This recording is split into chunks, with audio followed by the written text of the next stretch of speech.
Et bonjour, bonjour, j'espère que vous allez bien. Je suis ravie, bien qu'un peu décontenancée, de vous retrouver aujourd'hui pour ma traditionnelle vidéo de mes favoris de l'été. On se retrouve aussi à nouveau dans ma chambre puisque mon bureau est, on va dire, hors service. Jusqu'à nouvel ordre. Le nouvel ordre étant, à mon avis, c'est vraiment pas demain. Hein. J'espère que vous avez passé un bel été, que vous avez pu vous reposer, profiter, vous amuser, enfin voilà, faire un petit peu tout ce que vous aviez envie de faire. Ici, on a été sur un été alors vraiment très calme, paisible, silencieux, néanmoins extrêmement sympathique. C'est toujours un peu bizarre la reprise pour moi après autant de semaines en fait d'absence et autant de semaines sans filmer, voilà, sans penser aux réseaux sociaux, à YouTube, etc. Je suis toujours un peu genre, j'ai l'impression que je ne sais plus comment on fait, alors que ça fait quand même à peu près 17 ans hein, que je fais ça. Ce matin, non mais vraiment, tout mon matériel a été éparpillé littéralement aux quatre coins de ma maison. Je crois que j'ai mis 40 minutes à peu près tout réunir, à charger les trucs, parce qu'évidemment toutes les batteries étaient vides. Enfin voilà, c'était un peu laborieux, mais je suis fin prête à vous parler des choses que j'ai aimées cet été, qui m'ont fait vibrer, qui m'ont fait du bien, de vous parler aussi de mes petites découvertes. Si vous êtes des habitués de la vidéo de la rentrée, vous connaissez la petite chanson, à savoir vraiment n'hésitez pas à laisser un petit pouce sous cette vidéo hein, pour m'aider un peu, parce qu'après 2 mois, même je crois 2 mois et demi, peut-être même pas loin de 3 mois, parce que j'ai un peu déserté YouTube même à la fin. Donc si vous avez envie de me donner un petit coup de main, ce n'est pas obligatoire, hein, vraiment. Alors il y a 2 ans ou l'année dernière, je ne sais plus, je me suis à moitié fait insulter parce que parce que je demandais ça. Donc vraiment, vous n'êtes obligé à rien. Mais sachez que si ça vous fait plaisir, vous avez envie de me filer un petit coup de pouce pour que YouTube se souvienne de mon existence, bien n'hésitez pas à laisser un petit pouce en l'air, un petit commentaire aussi. Et sans plus tarder, on y va parce qu'il y a quand même, forcément, hein, 2 mois, il y a quand même pas mal de choses dont on va parler dans cette vidéo. Je commence tout de suite avec la catégorie beauté. Comment ne pas vous parler de ce que je porte sur les yeux? Alors ça...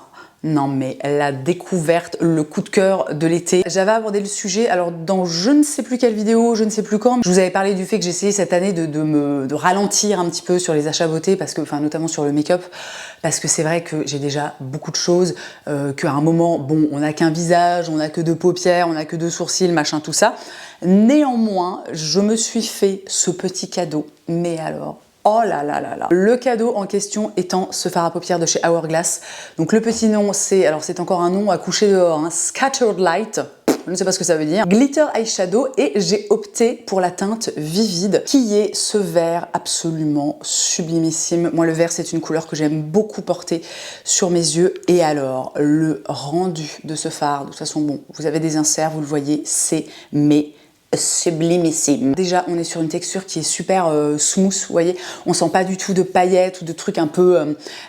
parfois, les fards un peu pailletés, brillants, il peut y avoir un truc un peu... je vais pas aller jusqu'à dire que ça t'écorche la paupière, parce que ce serait un peu excessif, mais vous voyez l'idée. Donc là, vraiment, oh, c'est tout doux, ça s'applique vraiment, mais en 2 secondes. Moi, je prélève ça avec mon doigt, je fais plouc, plouc, plouc, plouc. Comme d'habitude, vous connaissez mes techniques de make-up artiste. Et au niveau de la texture, quand tu l'appliques avec ton doigt, en fait, il y a limite une espèce d'effet mouillé. Et alors, mais c'est tellement beau, c'est lumineux, ça tient super bien, oh, c'est vraiment sublime. Alors porter seul sur la paupière, c'est magnifique. Moi j'ai tendance un petit peu ces derniers jours, avec la rentrée, etc., à faire un tout petit, à accentuer un peu le coin externe avec un autre fard dans les tons verts. C'est quelle palette? Bon, je ne sais plus, mais voilà, bon, peu importe, c'est pas très important. Et alors vraiment ce truc, mais une beauté. Est-ce que j'ai envie d'acheter d'autres teintes? Évidemment. Est-ce que je vais le faire? Eh ben, on va essayer que non. On va essayer que pas. Puis on va aussi essayer d'apprendre à parler. Ce sera pas mal. Dans mes favoris de l'été, on trouve ensuite cette huile pour le corps de chez On The Wild Side. Cette partie de la vidéo est en collaboration avec On The Wild Side, qui est un de mes partenaires de très longue date. Cette huile pour le corps, je vous en ai parlé, je crois, juste avant mes congés, mes vacances en story. Et alors vraiment, donc ça, il faut savoir que c'est j'ai terminé en fait mon premier flacon pendant l'été et j'ai entamé donc le deuxième. Alors vraiment, cette huile, c'est une merveille. On pourrait se dire de prime abord, une huile pour l'été, mon Dieu, quelle horreur. Mais encore une fois, alors absolument pas. On est sur une texture ultra légère, mais quand je vous dis ultra légère, moi j'ai horreur. Surtout que j'ai tendance en fait à m'hydrater le corps le soir. La sensation, vous savez, quand vous mettez une crème ou une huile ou voilà, un truc hydratant sur votre corps, que vous allez dans votre lit et que vous avez Je sais pas comment expliquer cette sensation. Elle est une espèce de truc de, j'allais dire, d'agrippité. Ce mot n'existe pas. Voilà, j'ai le bon terme. Tu as la sensation que ça pègue. Tu sais, ça te fait vraiment une sensation ultra désagréable sur le corps. Alors vraiment, cette huile, je n'ai jamais rien vu de tel. Si vous connaissez On The Wild Side, vous savez qu'on est sur une formule qui est 100% naturelle, donc il n'y a absolument pas de... Voilà, c'est que des huiles végétales et des trucs comme ça, donc vraiment, littéralement, je me demande comment est-ce qu'ils ont réussi, en mélangeant que des huiles végétales comme ça, à avoir un truc aussi incroyable. Ça laisse évidemment la peau bien hydratée, bien repulpée, ça laisse aussi une espèce de, vous savez, de glow, comme ça, de lumière sur la peau, qui est, mais... sublime. Je l'ai découverte, il me l'avait envoyée avant qu'elle sorte. Je l'ai découverte il y a maintenant, je sais plus, on était fin de l'hiver, début du printemps, je pense. Et maintenant que j'ai pu la tester aussi bien dans un environnement froid que dans un environnement estival, je peux vous assurer que, alors tout du moins sur moi, hein, c'est toujours pareil, elle est complètement adaptée à absolument toutes les saisons. Et alors je n'ai pas précisé une chose qui est quand même extrêmement importante et qui fait que cette huile est un véritable bonheur à utiliser, c'est qu'elle sent la fleur d'oranger. Voilà. Alors évidemment, si vous détestez la fleur d'oranger, ce produit n'est pas pour vous, fuyez. Mais si vous aimez l'odeur de la fleur d'oranger, et vraiment une odeur qui est très...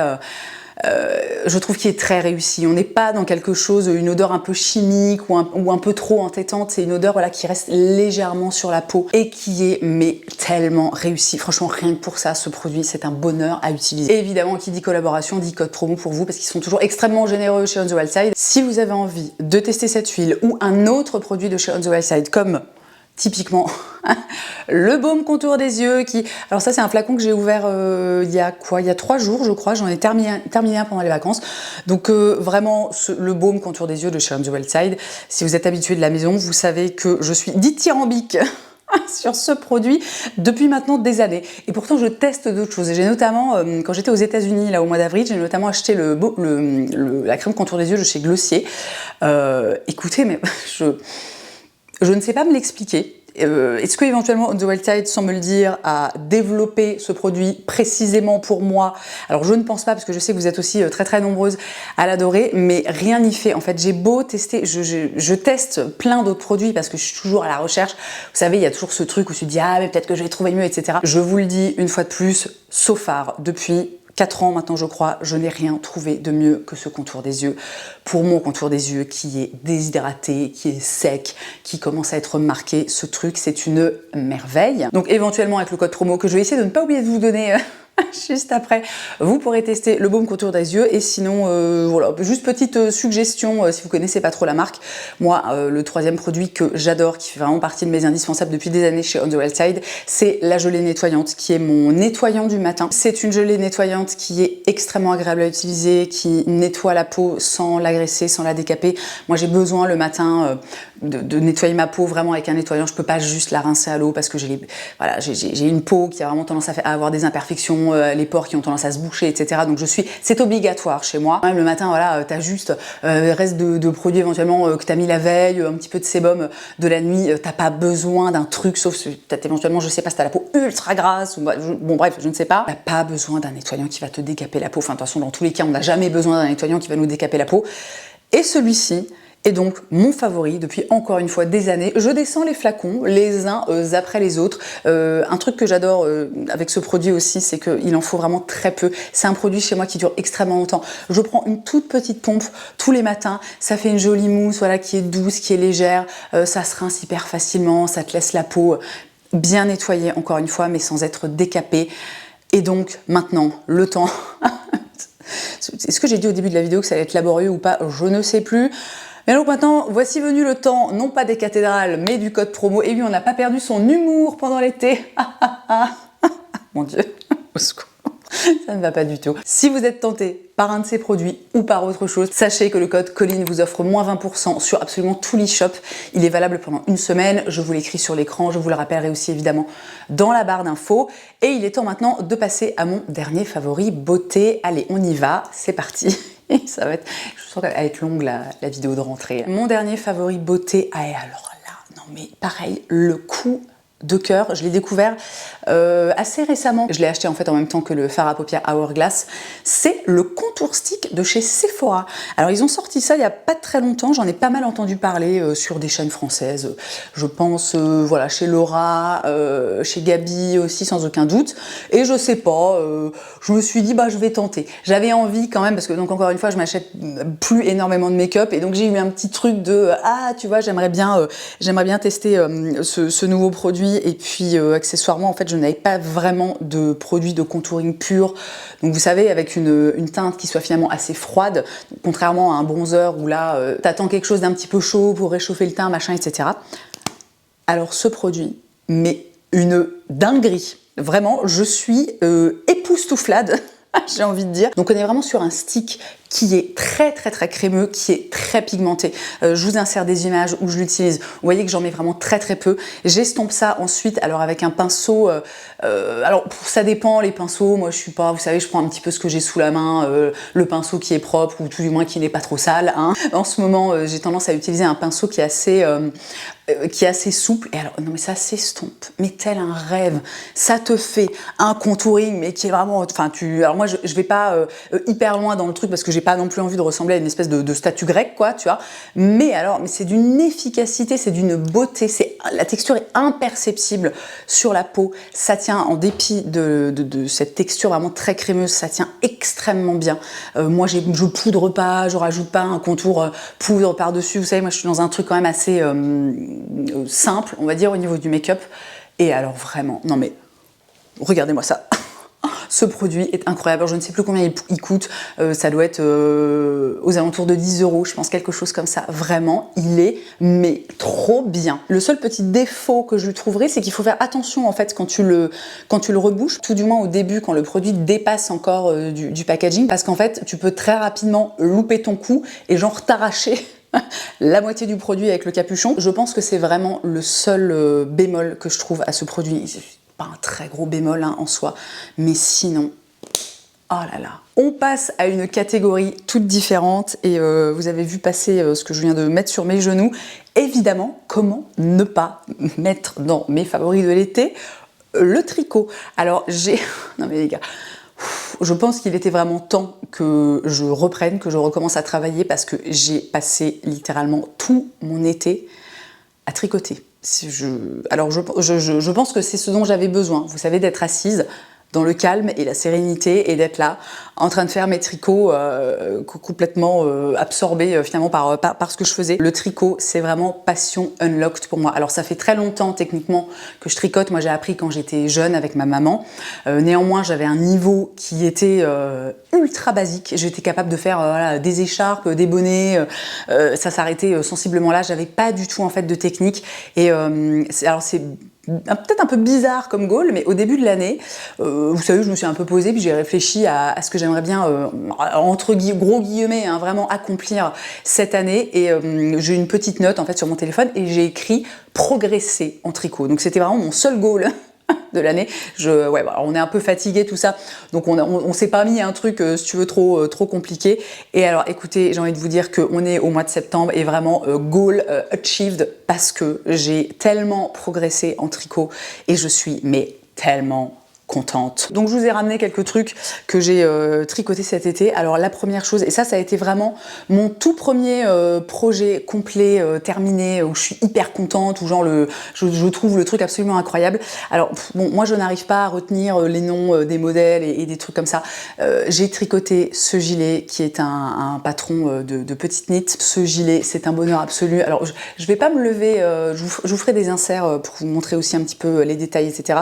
Bien que j'ai pas trop envie de m'étaler 400 ans sur les tricots parce que sinon je pense que vraiment cette vidéo va être beaucoup trop longue et à un moment on aime les longues vidéos mais point trop d'infos, tu sais. Ce projet que j'ai terminé, c'était quand même au début de l'été, je me souviens encore de la sensation quand je l'ai eu complètement, que tout a été terminé, que je l'ai enfilé. Je ne sais pas combien de fois j'ai prononcé la phrase « Mon Dieu, mais c'est moi qui l'ai fait ». J'ai tout fait toute seule, c'est-à-dire que j'ai fait ce vêtement moi-même, qui est sûrement assez basique pour certaines personnes et puis complètement fou pour d'autres. J'ai aussi tricoté ce merveilleux petit bonnet pour mon fils.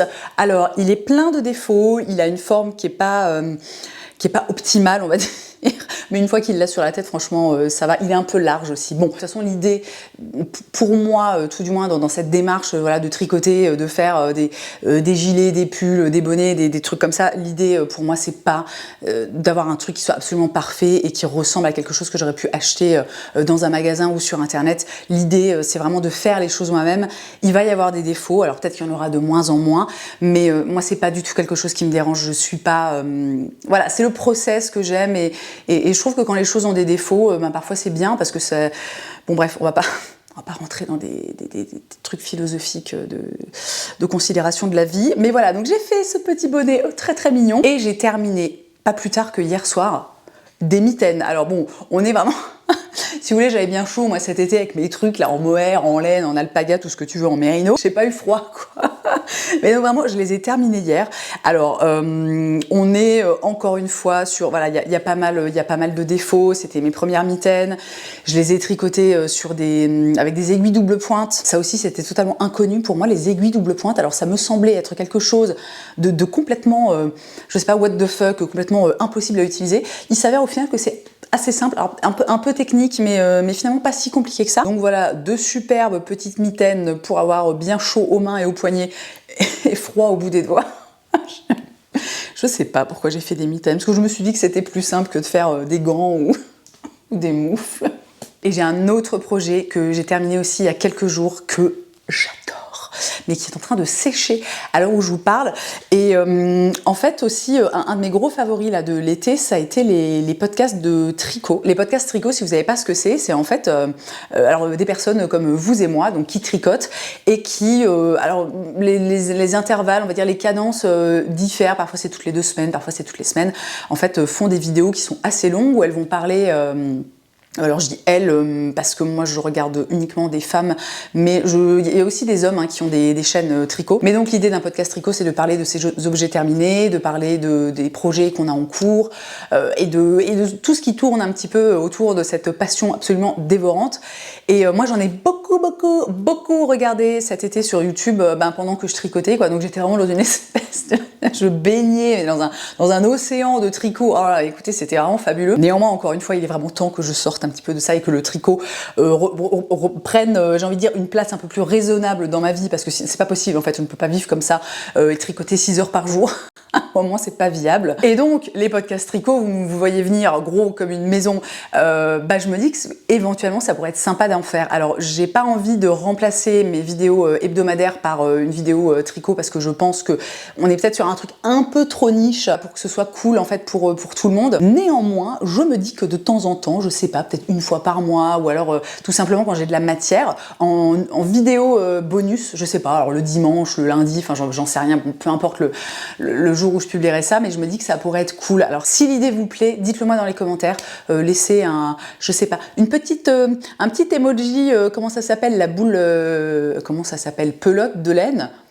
Vraiment pas facile ce tournage. Laissez un emoji pelote de laine dans les commentaires ou un autre commentaire, un truc avec des mots si vous préférez. Mais dites-moi si ça vous branche, si c'est quelque chose qui pourrait vous intéresser, que vous soyez passionné de tricot, novice, ou alors vous y connaissez absolument rien mais vous vous dites tiens ça a l'air sympa, puis une vidéo bonus, ça fait toujours plaisir. Et on verra si j'arrive à faire quelque chose qui tient à peu près la route. Je vous avoue que j'ai pas forcément encore tous les codes du podcast tricot et puis en même temps j'ai envie de dire qu'on peut bien faire comme on veut et qu'on n'est pas obligé de suivre les codes.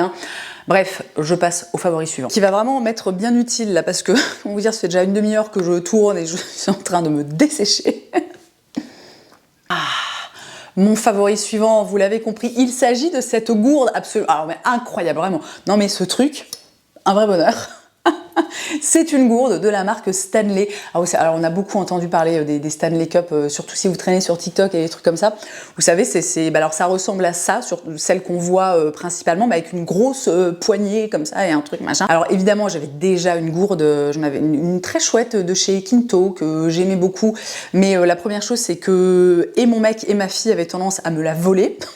super. Enfin bon, super, oui, hydratez-vous, hein, les gars, il n'y a pas de souci. Mais des fois, j'étais là, alors, c'est-à-dire, où est passée ma gourde? Parce que moi, je suis quelqu'un qui a quand même du mal à boire de l'eau au cours de la journée. J'ai un peu tendance à boire mon café pendant 2h30, tu vois. Et en fait, tu sais, j'arrive à la fin de la journée, j'ai bu un verre d'eau à midi et en gros, bah, je suis complètement déshydratée, donc ce qui n'est jamais idéal. Et la gourde que j'avais, alors c'est vraiment un détail, c'est anecdotique, mais vous savez, parfois... l'important, c'est dans le détail. Ma gourde, des gens qui vont me prendre pour une folle furieuse. Ma gourde, en fait, pour boire, il fallait que je fasse comme ça. Elle avait une espèce de petit bec, comme ça, de petit machin, donc que tu pouvais rentrer, sortir, etc. Mais il n'y avait pas la paille.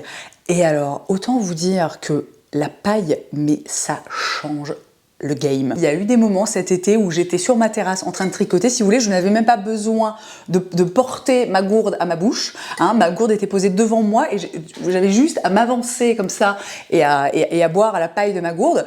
Alors, encore une fois, c'est un détail, c'est un peu ridicule, mais ça fait tellement plaisir. Ensuite, cette gourde a une capacité de quasiment 1 litre. On est sur 887 millilitres. Il y a une petite poignée extrêmement pratique. Elle garde les trucs au frais, mais alors c'est une dinguerie absolue. C'est pas fait pour les boissons chaudes, hein. Je crois que c'est écrit quelque part. Je crois que le claim de cette gourde, c'est que les boissons glacées, donc vraiment avec des glaçons à l'intérieur, vont le rester pendant 24 heures. Un truc de fou. Ça reste glacé, froid. Les glaçons, mais c'est-à-dire que limite jamais ils ne fondent. C'est déjà arrivé que je la remplisse en fin de journée avec des glaçons et je la termine pas complètement. Et le lendemain matin, il y a encore les glaçons sont encore là. Alors ils ont un petit peu fondu évidemment, mais bref, donc l'eau reste vraiment extrêmement fraîche ou extrêmement tempérée, hein, si on aime l'eau tempérée. Et puis dernière chose qui m'a convaincue, est-ce qu'on peut parler des couleurs qui sont trop belles? Alors c'est extrêmement simple, c'est des couleurs complémentaires, hein, du violet, du orange, mais bah, ça fait plaisir. Voilà, j'adore cette gourde, je l'adore. Alors évidemment, elle est immense, donc c'est pas forcément un truc hyper pratique à transporter, mais pour ça j'ai d'autres gourdes qui sont en fait plus petites. Et bah voilà, je suis bien contente. Ok, on passe à des choses que j'ai regardées cet été. Alors premièrement, j'ai regardé le documentaire sur Céline Dion. Oh là là. Alors, moi il faut savoir, on va partir en petite anecdote. Céline Dion, c'est une artiste que j'adore, alors que j'écoute pas forcément, mais pour laquelle j'ai une admiration, mais sans fin ni fond. Mon amour pour Céline Dion a commencé quand j'étais vraiment toute gamine. Attention, story time. Puisque quand j'étais petite et que je dormais chez mes grands-parents, ma grand-mère venait... alors, je dormais souvent avec ma cousine. Et en fait, la plupart du temps, elle nous réveillait le matin avec de la musique. Et la plupart du temps, elle nous mettait Céline Dion. Elle nous mettait l'album 2, qui est devenu pour moi... Je l'ai dit juste avant, moi en fait, je ne connais pas les autres albums de Céline Dion, moi je connais vraiment que cet album-là qui est pour moi absolument mythique, emblématique, c'est un chef-d'œuvre, cet album est absolument incroyable. Et Céline Dion pour moi c'est une artiste pour laquelle j'ai un attachement et une affection qui est toute particulière.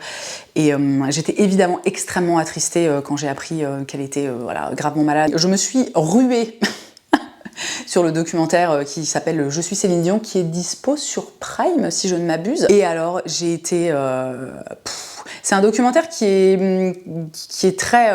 que j'ai trouvé génial et à la fois très difficile à regarder parce qu'on est dans quelque chose de très très brut. On est très loin de la Céline Dion qu'on connaît finalement un peu depuis toujours. Dans ce documentaire, elle se montre vraiment extrêmement vulnérable, elle se montre voilà, complètement sans phare, elle est très ouverte, elle parle de sa maladie, elle parle de ce qu'elle ressent. Donc c'est un documentaire qui... C'est pas hyper joyeux et puis en même temps ça reste Céline Dion avec sa personnalité complètement fantasque que moi je trouve absolument, enfin vraiment j'adore cette femme, ça a l'air d'être un être humain mais absolument incroyable et fabuleux. Il y a évidemment un côté un peu curiosité malsaine parce que on est vraiment dans son intimité, tu la vois avec ses enfants, tu la vois voilà, avec son kiné. Il y a un moment dans le documentaire qui est vraiment à la toute fin, je crois que ça se termine là-dessus, je suis plus sûre, qui m'a un peu dérangée parce que j'ai trouvé qu'on tombait un peu trop dans le pathos. Enfin, j'ai pas envie d'être désobligeante, mais que c'était un peu too much, en fait, que ça allait un peu trop loin si vous voulez, dans sa vie privée, dans ce qu'elle vit et ce qu'elle traverse avec cette maladie. C'est un passage à la toute fin où en fait, elle a une crise. liées à sa maladie, et c'est des images qui sont très très dures à regarder, et en même temps, bon, voilà, ça m'a mis un peu mal à l'aise, et en même temps, j'ai trouvé que c'était peut-être quand même important de montrer ce que c'était vraiment que cette maladie. J'ai évidemment trouvé aussi que c'était extrêmement courageux de sa part de se montrer dans cet état de souffrance qui est vraiment absolument terrible. Enfin, ces images sont vraiment horriblement horribles et terriblement terribles. Mais voilà, si vous aimez Céline Dion, ou même si vous n'aimez pas Céline Dion, regardez ce documentaire. Je l'ai trouvé tellement bien. Un autre documentaire que j'ai regardé cet été, que j'ai adoré, c'est le documentaire... Alors attendez, je crois que le titre c'est Rising, et c'est un documentaire sur Simone Biles, dont vous avez déjà sûrement entendu parler. Simone Biles est une athlète, une gymnaste, j'allais dire de haut niveau. Je crois que le terme n'est même pas approprié. Je pense qu'il n'y a pas de terme pour parler du niveau en gymnastique de Simone Biles. Alors moi, je m'intéresse très peu au sport, j'ai pas regardé les JO, c'est pas quelque chose qui m'intéresse. Alors je regarde un peu le foot quand c'est la Coupe du Monde ou l'Euro, mais c'est principalement parce que mon mec regarde, et du coup, enfin c'est pas que j'ai pas le choix, mais voilà, j'arrive à me prendre au jeu, etc. Mais c'est vraiment de mon propre chef, si tu veux. Je vais jamais regarder une compétition de sport parce que ça m'intéresse pas. Par contre, je me souviendrai, je pense toute ma vie, du jour où je suis tombée sur une vidéo de Simone Biles qui faisait, je crois que c'était au JO, au dernier JO ou ceux d'avant, je ne sais plus, où elle faisait en fait alors je sais, j'ai pas les termes techniques, elle faisait une performance en fait au sol. Et alors, vraiment, je me souviens avoir regardé la vidéo genre 10 fois de suite, j'avais la mâchoire complètement au sol, j'étais là, mais qu'est-ce que c'est, mais qui est cet être humain? Simone Biles, c'est une dinguerie. Alors évidemment, je regarde pas beaucoup de sport, mais je n'avais jamais vu quelqu'un capable de faire des choses pareilles avec son corps. C'est complètement fou. Je vous lis rapidement le résumé sur Google. Simone Biles, la superstar de la gymnastique, s'est retirée des Jeux Olympiques de Tokyo de 2020 en raison de problèmes de santé mentale. Après une interruption, elle s'est lancée dans un voyage pour reconstruire ses compétences et sa force mentale. Et donc on la suit en fait... Pendant toute cette période. Le documentaire commence, si je ne m'abuse, au moment donc des JO de Tokyo de 2020. C'est le moment où dans sa carrière, en fait, dans sa tête et dans son corps, ça part un petit peu en latte, donc elle se retire de la compétition, et on suit, et j'ai envie de dire qu'on suit sa reconstruction. Franchement, j'ai adoré ce documentaire. J'ai adoré en découvrir un petit peu plus sur Simone Biles et sur son histoire, et aussi sur ses performances. J'ai découvert par exemple qu'elle a carrément des figures de gymnastique, je sais plus combien elle en a, c'est pas genre une, elle en a, je sais pas, 4, 5, 6, 8, bref, que tellement elle fait le truc bien et comme absolument personne d'autre au monde, qu'ils ont décidé de donner son nom aux figures, tu vois. Alors je sais pas si on dit des figures, pardon, si vous êtes pro de la gymnastique et que j'utilise pas les bons termes, vous me pardonnerez, mais j'ai adoré, j'ai trouvé ce documentaire mais tellement, vous savez, en anglais il y a ce terme empowerment, empouvoirment, on pourrait dire en français. Ah, j'ai trouvé ça là, de voir cette femme traverser autant de difficultés dans sa vie, voilà, sa santé mentale, sa carrière, l'impact en fait que ça a sur elle, c'est quand même terrible, de se retirer j'imagine, de devoir se retirer d'une compétition, des Jeux Olympiques, quand t'es en plus vraiment considérée comme une des plus grandes athlètes du monde, et la voir se reconstruire et bosser et s'acharner et avoir peur et oh là là, vraiment, non mais vous savez quoi, là je vous en parle, ça me fait des petits frissons comme ça dans le corps. Une femme incroyable, vraiment, même si j'allais utiliser une expression pas du tout adéquate sur internet, même si vous vous fichez de la gym, du sport, des JO, des athlètes, etc., regardez ce documentaire, il est génial, ça fait... vraiment, il est trop bien. J'ai absolument dévoré 2 séries pendant ces vacances. La première série, c'est La loi de la plus forte. Alors je sais quel est le titre. Le titre en anglais, c'est The Survival of the Thickest. Si je ne m'abuse, c'est une série de et avec Michèle Buteau, qui est vraiment une actrice que je ne connaissais pas du tout. Et alors, petit résumé rapide. Alors attendez, est-ce que je vous trouve un résumé qui tient un peu la route? Mavis Beaumont est une femme noire de forte corpulence et fraîchement célibataire. Elle doit aujourd'hui se reconstruire et s'épanouir en tant que styliste. Bon, alors ce résumé est assez pourri. Je sais pas, mais qui a fait ce résumé? C'est nul, est-ce que c'est... Bon, je ne sais pas, bref. Donc Mavis étant incarnée par Michel Buteau, et bon, si vous voulez, la série commence, Mavis, on découvre son métier, elle est styliste, bon, elle est un peu styliste de la galère, quoi, si tu veux, elle est en couple avec un mec, un photographe qui est assez réputé. Il va se passer quelque chose qui va vraiment lui briser le cœur et la forcer à repartir de zéro. Et c'est une toute petite série elle fait moins de 10 épisodes, enfin vraiment, vous savez, c'est ces mini-séries qu'on trouve sur Netflix. Et en fait, on va la suivre pendant ces quelques épisodes avec ses amis, et puis dans sa reconstruction et dans ses difficultés. C'est une série, si vous voulez, on n'est pas sur un chef-d'œuvre. J'ai vu d'ailleurs là en cherchant un résumé qu'elle n'était pas très bien notée. Elle est notée 3,6 sur 5. Bon, ça va, c'est pas catastrophique, mais c'est pas non plus génialissime, quoi. Donc 3,6 sur 5 sur Allociné, 5,6 sur 10 sur Sens Critique. Alors, c'est pas une série qui va vous laisser, je pense, un souvenir impérissable, mais moi, alors j'ai trouvé ça mais tellement sympa, tellement frais, tellement vivant. Le casting est fabuleux, vraiment. De toutes ces femmes-là et tous ces hommes aussi, écoutez, je suis tombée amoureuse de quasiment tous les personnages parce que ils ont tous des personnalités mais hyper attachantes. Ça se passe à New York, c'est sympa, tous les personnages sont ultra bien sapés, c'est rigolo. Il y a un petit côté un peu loufoque comme ça qui, encore une fois, est très rafraîchissant, je trouve. C'est une série aussi qui est hyper inclusive et ça fait toujours plaisir. On aime les séries comme ça. Je l'ai binge-watché, vraiment, j'ai regardé ça, mais je sais pas, en une soirée où j'étais seule et vraiment ça m'a fait du bien. C'est chouette, c'est léger, ça fait du bien. Je vous conseille chaleureusement, vraiment. La deuxième série, alors là vraiment, j'ai adoré. Enfin, non, si, j'ai adoré. J'ai complètement adoré, sinon je vous en parlerai pas. Mais voilà, il y a 2 saisons, j'ai un peu moins aimé la saison 2, je vais vous expliquer pourquoi. Et surtout, je vais commencer par vous dire quelle est la série en question. Donc il s'agit de la série Baby Fever, qui est une série danoise. Le titre en danois, je crois que c'est Skruk. Je sais pas, bon, je trouve ça hyper drôle comme mot, je sais pas trop ce que ça veut dire. Alors, petit résumé. Après s'être inséminée un jour d'ivresse avec le sperme de son ancien petit ami, une médecin spécialiste en fertilité peine à expliquer sa grossesse et à reconquérir son amour perdu.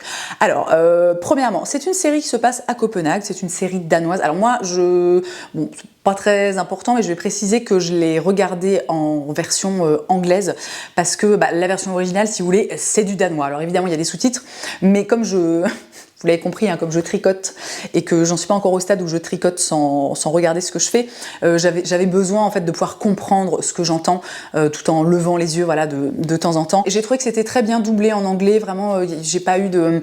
moi j'ai beaucoup de mal avec les versions françaises, globalement, je trouve que souvent c'est très mal doublé. Donc dans cette série, on suit les aventures, entre guillemets, de Nana, qui est, encore une fois, une médecin spécialisée en fertilité. Alors, c'est une série que j'ai trouvée, surtout la première saison, que j'ai trouvée vraiment génialissime. Hyper intéressante parce qu'en fait, donc, Nana travaille dans une clinique de fertilité et tout au long des épisodes, on la voit avec différents clients, vraiment des tas de cas de figure tous plus différents les uns que les autres, des femmes seules, des couples homosexuels, bon bref, je ne vais pas faire la liste de tous les cas de figure qui peuvent se présenter et qui font qu'on peut avoir besoin d'aller dans une clinique, qu'on peut avoir besoin d'aide en fait médicale pour faire un enfant, mais c'est un sujet qui est assez central dans la série et j'ai trouvé ça extrêmement intéressant d'avoir encore une fois, tous ces cas de figure exposés au fil des épisodes parce que c'est des sujets dont on ne parle pas énormément et je trouve que c'est important de parler de ce genre de sujet, et de lever le tabou et de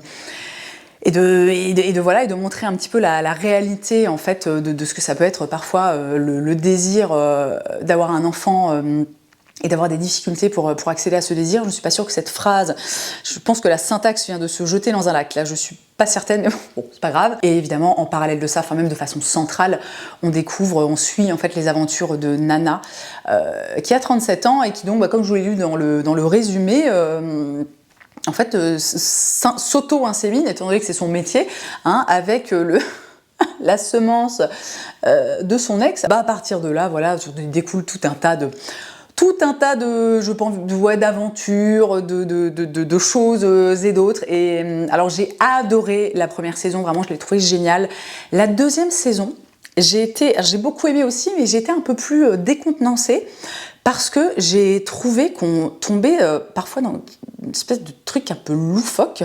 Vous savez, je sais pas, comme si le genre de la série, je sais pas, pour la deuxième saison, il s'était dit tiens, on va faire un truc un peu différent. On va mettre des situations complètement what the fuck, tu vois, qui n'ont aucun sens et que voilà. Alors que la première saison, je trouvais c'est très, enfin globalement, hein, si tu prends à la louche, c'est très terre à terre. Dans la deuxième saison, il y a vraiment des moments, je trouve surtout au début où t'es là, genre est-ce que les scénaristes étaient ivres quand ils ont écrit cet épisode? Je ne sais pas, mais ça reste vraiment, franchement, une super belle série. Ça aborde des tas de sujets, la difficulté aussi des relations humaines et de l'amour et de la maternité. Et de voilà, vraiment, j'ai trouvé cette série géniale. Je pense pas qu'il y aura de saison 3, vu la façon dont la deuxième saison se termine, mais à mon goût, à mon sens, la saison 2 se termine extrêmement bien. Si la série s'arrête là-dessus, je trouve ça super. Et très très belle série. Vraiment, moi j'ai adoré.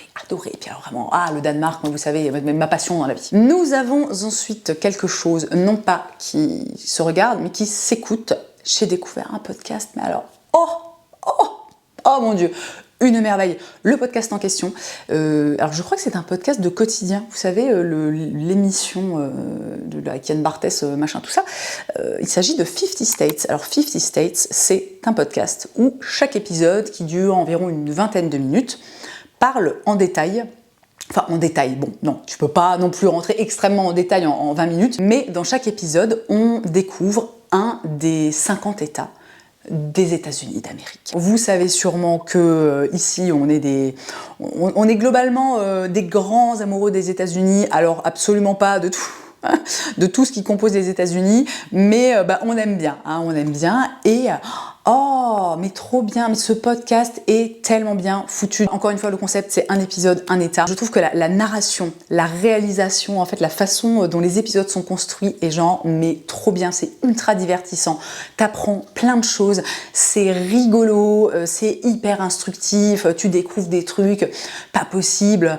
Bon, je vais pas commencer à vous raconter des anecdotes parce qu'on va pas s'en sortir sinon, mais vraiment, ce podcast est trop intéressant, je l'adore. Alors évidemment, quand tu connais déjà un peu les États-Unis, les Américains, voilà, ça reste quand même un pays extrêmement particulier. Moi, je considère que j'ai une vision des États-Unis, alors qui n'est pas du tout idéalisée. On est bien d'accord qu'il y a plein de choses qui ne vont pas du tout dans ce pays. Vraiment, où c'était là, c'est what? Mais alors, quand tu commences à rentrer dans le détail de chaque État, des positionnements politiques, des lois, des trucs, non mais j'avoue que je pense qu'il y a genre les 3/4 des épisodes où chaque fois, parce qu'on écoute ça avec mon chéri, 3/4 des épisodes, on est là genre, quoi? Tu vois, mais des trucs, t'es là, mais ils sont pas nets, quoi. C'est vraiment... Bon, je pense qu'on est tous des peuples à part, mais pour moi, dans la catégorie des peuples à part, les Américains sont encore plus à part que les autres peuples à part. Vous voyez ce que je veux dire? C'est extrêmement particulier. Et en même temps, moi, je trouve ça hyper intéressant parce que, surtout en étant quelqu'un qui aime beaucoup les États-Unis, je trouve ça important d'avoir quand même un regard relativement, qui soit aussi objectif que possible sur ce pays. Moi, j'ai pas envie d'être dans ce truc d'idéalisation juste parce que j'y vais en vacances assez régulièrement. J'aime bien essayer d'être assez... une fois de plus, je vais me répéter, mais objectif sur les choses. Et je dois avouer que ce podcast, il aide à être bien objectif sur les sombres penchants des États-Unis d'Amérique. Mon dernier favori de l'été. Alors, je dis mon dernier favori, en réalité, j'aurais pu avoir 1 million de trucs, mais à un moment, c'est toujours pareil, il faut faire des choix. J'ai pas du tout mis de favori mode dans cette vidéo parce que... franchement, j'allais dire, je me suis très peu habillée cet été. C'est pas ça. C'est pas que j'étais nue absolument toutes les vacances. C'est juste que j'étais dans globalement un très grand lâcher prise. On était beaucoup habillés pareil, on était beaucoup aussi pas très bien habillés et c'était très bien comme ça. Donc j'ai pas... Il y a plein de choses que j'ai aimées. Ça, par exemple, cette robe, je l'ai achetée cet été, je l'adore. On en reparlera éventuellement. Je garde quand même en tête l'idée de faire des vidéos mode de façon un petit peu plus régulière. Mais alors vraiment, s'il y a un truc que j'ai porté absolument tout l'été, sans discontinuer, du début à la fin, ce sont mes boucles d'oreilles, et plus précisément 3 boucles d'oreilles que j'ai achetées chez Maria Black. Maria Black, c'est une marque de bijoux danoise que j'ai un collier de chez Maria Black que j'avais acheté sur Vinted, que j'aime beaucoup, qui était d'ailleurs dans mes favoris mode de 2023. Et j'ai eu envie en fait de m'occuper un peu de ma composition d'oreilles, notamment parce que j'ai repercé des trous que j'avais fait il y a très longtemps, qui s'étaient rebouchés il y a de ça quelques mois, et donc j'avais 2 nouveaux trous et j'étais là, bon bah il faut que je mette des trucs dedans, etc. Et je suis un peu dans un mood où, si vous voulez, j'avais pas envie de changer tous les jours ou de changer toutes les semaines. Je voulais quelque chose que, genre, les trucs, je les mets sur mes oreilles et puis après ça ne bouge plus, tu vois. Donc évidemment, j'ai eu envie de me tourner vers des bijoux qui soient d'assez bonne qualité, parce que ça veut dire que les trucs sont mouillés, que je me lave les cheveux, que je les enlève jamais, que je dors avec, que je vais dans la piscine, dans ce que tu veux avec, et donc il faut quand même que ça tienne la route. Donc premièrement, on a cette créole avec cette perle là qui est absolument magnifique. En fait, j'aime beaucoup parce que c'est très c'est très déséquilibré entre mes 2 oreilles. On a juste au-dessus une vraiment toute petite créole. Je crois que le terme c'est des huggy, vous savez, comme hug, câlin. Donc c'est vraiment des toutes petites boucles d'oreilles qui un peu entourent comme ça ton oreille. Celle-là, j'adore en fait la façon dont elle est construite, parce qu'il y a un petit effet... on n'a limite pas l'impression que c'est une créole, parce qu'elle remonte un tout petit peu. Vous avez le fermoir, et en fait il y a un petit machin de métal comme ça qui remonte avec un tout petit brillant. Alors c'est pas des diamants, c'est du... Je sais pas ce que c'est, du zirconium ou je ne sais pas quoi. Voilà, il faudra regarder sur les fiches produits si jamais ça vous intéresse. Et ensuite, on a toute cette petite rangée de brillants. Donc, on est sur quelque chose de vraiment très discret, mais je trouve qu'elle a une forme qui est assez finalement originale et qui change en fait de la créole classique, comme un petit peu, voilà, bon, ça finalement c'est vraiment juste une créole ronde, alors avec des petits détails et puis cette perle, donc forcément ça rend le truc un peu plus original entre guillemets. Mais vraiment, je l'adore. Et enfin, la dernière, c'est aussi une créole. Donc là, on est sur le haut de la créole, on est sur quelque chose de plus classique, basique, mais par contre, en fait, le bas de la créole, de toute façon vous le voyez sur les images, est un peu genre dégoulinant et texturé. Et alors vraiment, j'ai vu ça, j'étais là, écoutez, allez-y, on y va, emballé, c'est pesé. Vous l'avez compris, je les porte non-stop depuis littéralement 2 mois, ça n'a pas bougé. Je suis extrêmement contente de la qualité, parce que Maria Black, c'est pas donné. Est-ce qu'on pourrait dire non, c'est pas de la haute fantaisie. On est quand même sur quelque chose d'un peu plus comment dire, d'un peu plus élevé que ça. Donc je suis vraiment très contente de voir que la qualité est au rendez-vous, et que après 2 mois à les porter non-stop, je sais pas, il n'y a pas voilà, l'argenté ou des morceaux de bouts de trucs qui se barrent ou quoi, ou caisse. Je pense que j'aurai des questions, donc je vous mettrai le détail de tout ce que je porte sur chaque oreille, hein, l'oreille droite, l'oreille gauche, tout ça, comme ça vous aurez toutes les infos. S'il y a des liens, je vous mets des liens, etc. Bref, normalement vous connaissez la chanson. C'est pas parce que j'étais pas là depuis 2 mois que vous savez plus comment ça marche YouTube, hein, a priori, enfin j'espère. J'ai fait le tour de ses favoris. Je crois qu'on est sur un bon 1h15 là, de tournage. Ah bah tiens, je vais boire un coup d'eau hein, avant de tomber de mon tabouret. J'espère que vous aurez passé un bon moment en ma compagnie. J'espère aussi que vous êtes contentes et contents de me retrouver. En tout cas, moi, je suis très heureuse. Alors, c'est toujours pareil. Moi, la reprise, c'est toujours hyper difficile. En fait, le premier pas, pour moi, c'est toujours hyper compliqué. Et je repousse et je sais pas pourquoi bref, c'est compliqué dans mon cerveau, hein, ne cherchez pas. Mais vraiment, à la seconde où je recommence, je suis à nouveau en mode wouhou. C'est extrêmement bizarre, mais c'est comme ça tous les ans, on le sait, donc on compose avec. Si cette vidéo vous a plu, a fortiori, vu que c'est la vidéo de la rentrée, n'oubliez pas les petits pouces en l'air, n'hésitez pas aussi à me laisser des commentaires, à me dire peut-être ce que vous avez aimé pendant les vacances, si vous avez regardé des chouettes séries, des documentaires, découvert des podcasts, lu des livres, etc. Alors il y a un livre dont j'aurais pu vous parler, mais en fait je l'ai pas il me reste quelques pages, donc éventuellement je vous en parlerai dans les prochains favoris parce que je l'ai adoré, mais je voulais aller au bout, enfin je voulais pas vous en parler sans être allé complètement au bout, mais voilà, j'aimerais bien reprendre aussi un petit peu la lecture, enfin essayer de m'accrocher à la lecture, donc pareil, si vous avez des recommandations, balancez tout dans les commentaires, ça me fera extrêmement plaisir de vous retrouver et de vous lire. Et évidemment, je suis aussi de retour sur Instagram, donc n'hésitez pas à me rejoindre là-bas. Et dans tous les cas, je vous souhaite une très belle journée, je vous embrasse et je vous dis à la prochaine.